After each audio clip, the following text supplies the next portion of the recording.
আমার যেটা মনে হয় যেই টিচার যত ভালো সে মারে তত কম। আমাদের দুর্বলতা ঢাকার জন্য আমরা লাঠি ব্যবহার করি। আউযুবিল্লাহি মিনাশ শাইতানির রাজিম, বিসমিল্লাহির রহমানির রহিম। আলহামদুলিল্লাহ, ওয়াসসালাতু ওয়াসসালামু আলা রাসূলিল্লাহ ওয়া আলিহি আজমাইন। রব্বি ইশরাহ লি সাদরি ওয়া ইয়াসসির লি আমরি ওয়াহলুল উকদাতাম মিন লিসানি ইয়াফকাহু কওলি। সম্মানিত দর্শকবৃন্দ, সকলের প্রতি সালাম, আসসালামু আলাইকুম রাহমাতুল্লাহ।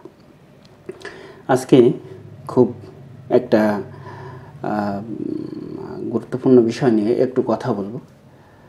ব্যাপারটা হলো যে আমরা যারা শাস্তি দিচ্ছি, আমরা যারা বিভিন্ন পর্যায়ে বিশেষ করে শিক্ষার্থীদের শাস্তির আওতায় আনছি, তাদের বিষয়টা নিয়ে।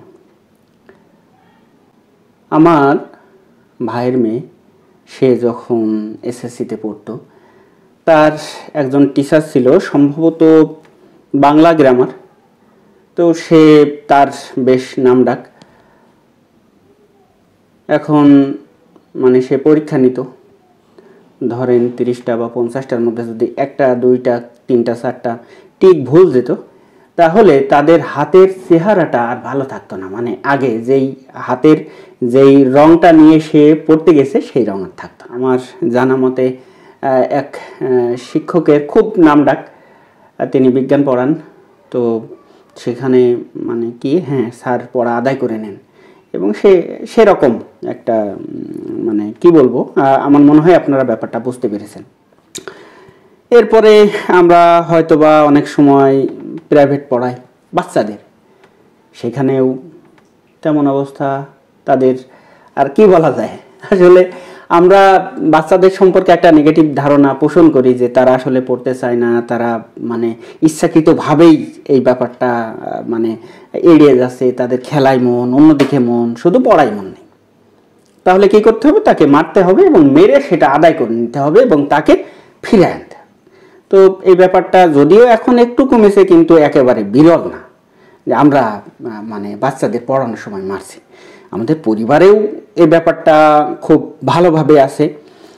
আর একটা ব্যাপার তো আছে যে আমরা যারা যে আরবি শিক্ষা দেই কিংবা যারা হাফেজিখানায় থাকে বাচ্চাদের, সব মিলিয়ে সব জায়গায় টুকটাক শাস্তির ব্যবস্থা আছে। আমি যেটা বলছি যে আমরা যারা শাস্তি দেই, আমি যদি প্রশ্ন করি আমরা কি কাজটা ঠিক করছি, কিংবা এটা কি আসলে ঠিক কাজ, কিংবা এমনভাবে কি করা উচিত ছিল? আমি খুব ডিটেলসে যাব না, তবে আমি যেটা বলবো যে আমরা যারা শাস্তি দিচ্ছি, আচ্ছা ওই বাচ্চাটা যদি আমার সন্তান হতো তাহলে কি আমি মারতে পারতাম?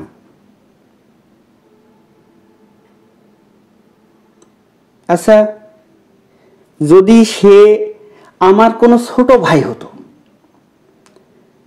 যাকে আমি খুব ভালোবাসি, স্নেহ করি, তাকে কি আমি মারতে পারতাম? আচ্ছা এমন কেন হচ্ছে? আমরা কি ওই সন্তানটাকে আমার সন্তান ভাবতে পারি না? সে তো কারো না কারো সন্তান। যেই ছেলেটাকে আমি মারছি, যেই মেয়েটাকে আমি মারছি, সে তো কারো না কারো ছোট ভাই। তো আমরা সেটা কেন করছি? আসলে এই সমস্ত দায়িত্বকে আমরা কাঁধে তুলে নিয়েছি।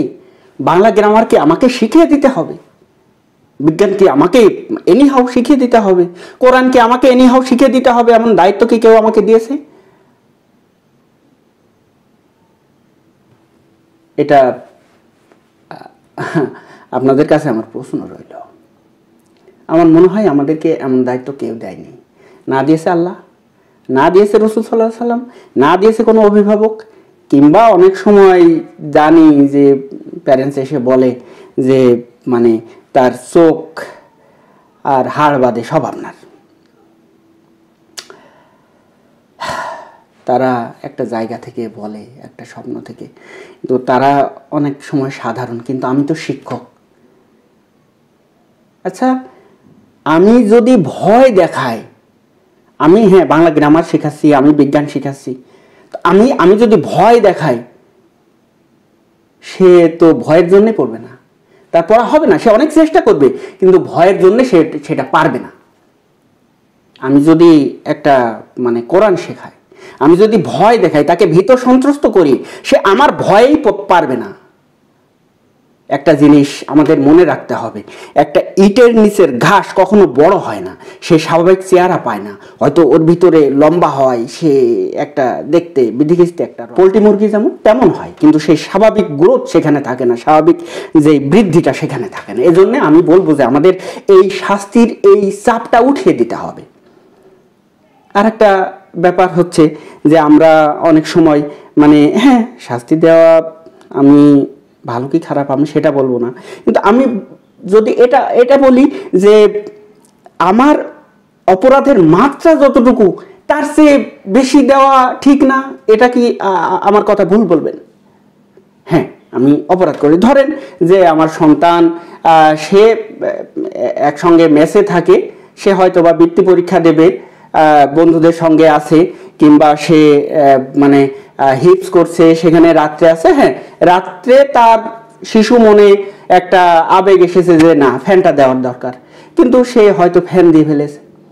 একটা তো আবেগের বশে একটা কাজ করলো, আমার তো উচিত হবে খালি গায়ে তাকে মানে মেঝের উপরে শোয়ায় রাখা। আচ্ছা, আমি কি তাকে ক্ষমা করতে পারি না? সে যদি আমার সন্তান হতো, আমি কি পারতাম তাকে?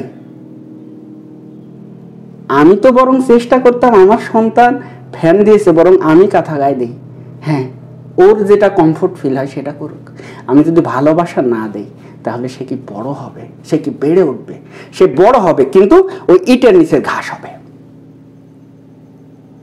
আমরা তার মাত্রাতিরিক্ত শাস্তি দিচ্ছি কিনা, আমার কাছ থেকে শিখছে কিন্তু সে তার অন্তরটা নিয়ে যাচ্ছে কিনা, অন্তরটা আমি পাষাণ করে দিচ্ছি কিনা, তার শাস্তি দিয়ে ভয় দেখিয়ে সে পরবর্তীতে যাকে শিক্ষা দেবে সে তাকে মমতা দিয়ে শিখাতে পারবে কিনা, নাকি সে হার্টলেস হয়ে যাবে। আমি বাংলা গ্রামার শেখালাম মেরে ধরে, হ্যাঁ আমি সায়েন্স শেখালাম, হ্যাঁ ফিজিক্স, কিন্তু ইট কাঠ পাথর হয়ে যাবে যদি আমি তাকে এরকম শাস্তির আওতায় রাখি সব সময়। সে হয়তো শিখবে, ভালো রেজাল্ট করবে, কিন্তু তার ভিতরে অন্তর থাকবে না, সে অন্তর নিয়ে ফিরে যেতে পারবে না, সেও আমাদের মতো যন্ত্র হয়ে যাবে। এই জন্য ভালোবাসা আমাদের জন্য উত্তম আদর্শ আছে রাসূল সাল্লাল্লাহু আলাইহি সাল্লামের জীবনে। তিনি কয়জনকে মেরেছেন? তার মতো শিক্ষক কখনো আসবে না, কখনো আসেনি। তিনি বলেছেন আনা বুইস্তুকুম মুআল্লিমা, আমি তোমাদের জন্য শিক্ষক হিসেবে এসেছি। তার জীবন থেকে কি আমরা শিক্ষা নিতে পারি না? তিনি কয়জনকে মেরেছেন? তার চেয়ে ভালো স্টুডেন্ট কে তৈরি করেছে? ছোট থেকে বড় কে তৈরি করেছে তার চেয়ে ভালো স্টুডেন্ট?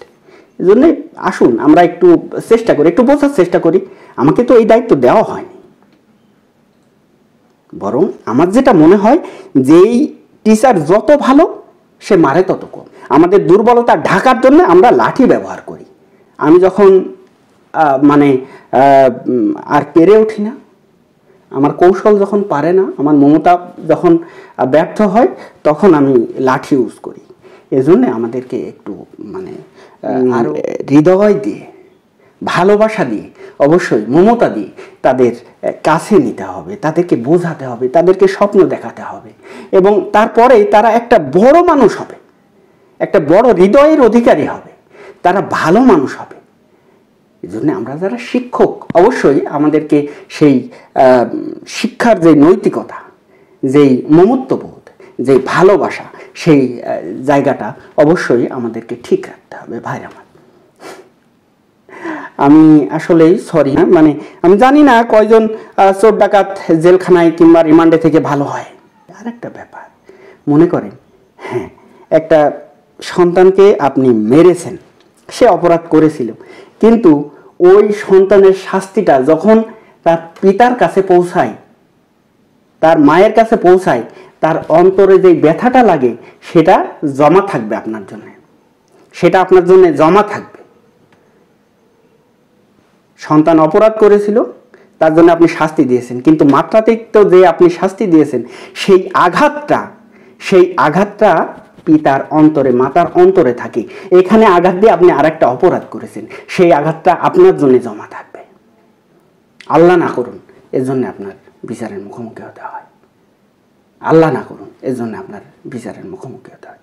এই জন্যে আমি সকলকে বিনীতভাবে অনুরোধ করব, আসুন আমরা সকল দায়িত্ব নিজের কাঁধে না নিয়ে বরং আমাদের নিজেদেরকে ডেভেলপ করার চেষ্টা করি, আমরা আরও ভালো শিক্ষক হওয়ার চেষ্টা করি এবং এভাবে আমরা আমাদের সমাজকে, আমাদের জাতিকে একটা উত্তম জেনারেশন উপহার দিই।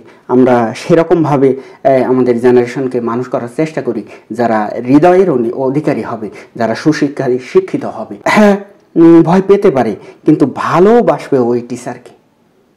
আমি আপনাদের কাছে বিনীতভাবে অনুরোধ করব, আসুন আমরা হৃদয় দিয়ে অনুভব করি, আমরা সকল সন্তানকে আমাদের সন্তান হিসেবে মনে করি। তো যা হোক, আমি সকলকে ধন্যবাদ দিয়ে শেষ করছি। আমার কোনো ভুল হলে আল্লাহ আমাকে ক্ষমা করুন। আর আমরা সবাই অনুধাবন করার চেষ্টা করি। আল্লাহ আমাদের সকলকে কবুল করুন, আমিন। ওমা তাওফিক ইল্লা বিল্লাহ। আসসালামু আলাইকুম রহমতুল্লাহ।